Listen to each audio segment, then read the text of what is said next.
বাংলাদেশ শ্রমিক কল্যাণ ফেডারেশন আয়োজিত জেলা ও মহানগরী সভাপতি সাধারণ সম্পাদক সম্মেলন অনুষ্ঠানে কথা বলছেন জামায়াতে ইসলামীর আমির ডাক্তার শফিকুর রহমান। আমরা সরাসরি যাচ্ছি সেখানে। গাড়ির চালক বন্ধুদেরকে জিজ্ঞেস করলাম, আপনারা কতটুকু পান? বলে যে আমরা সর্বোচ্চ 2000 টাকার জ্বালানি পাই। এই 2000 টাকায় আপনার চলে? কেউ বলে হ্যাঁ চলে, কেউ বলে চলে না। আমি বললাম যে দিনে কয়বার নেন? তো একটু ক্ষোভের সাথে হাসলেন অনেকেই, হাইসা একবারেরই দেখা পাই না, কয়বার নেই। আমি বললাম যে আপনাদের সম্পর্কে বলা হচ্ছে যে আগে তেলের যে কাটতি চাহিদা ছিল, বিক্রি ছিল, এখন নাকি অনেক বেড়ে গেছে এবং আপনারা বেশি বেশি নিয়ে স্টোর করেন, কেউ আবার বিক্রি করে দেন। তখন যে লোকেরা কী সব কথাবার্তা বলেছে আমি এগুলো বলতে পারবো না। এগুলা কার্যত মরার উপরে হাড়ার ঘা। একদিকে তেল পাচ্ছে না, আরেকদিকে তাদেরকে তেল পাচারকারী বা তেল চোর বানানো হচ্ছে। আফসোস।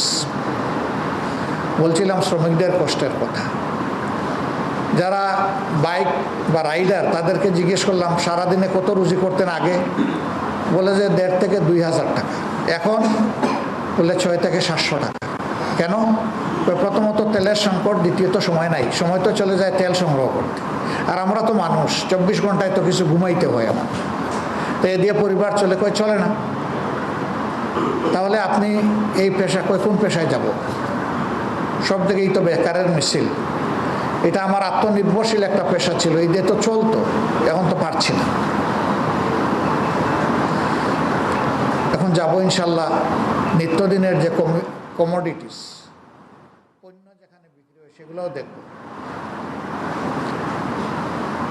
আগে নিজের হাতেই বাজার খরচ করতাম, এখন যে কোনো কারণে সময়ের অভাবে পারি না। যাওয়া উচিত, দেখা উচিত বাজারে সাধারণ ক্রেতাদের, মানুষের কি অবস্থা।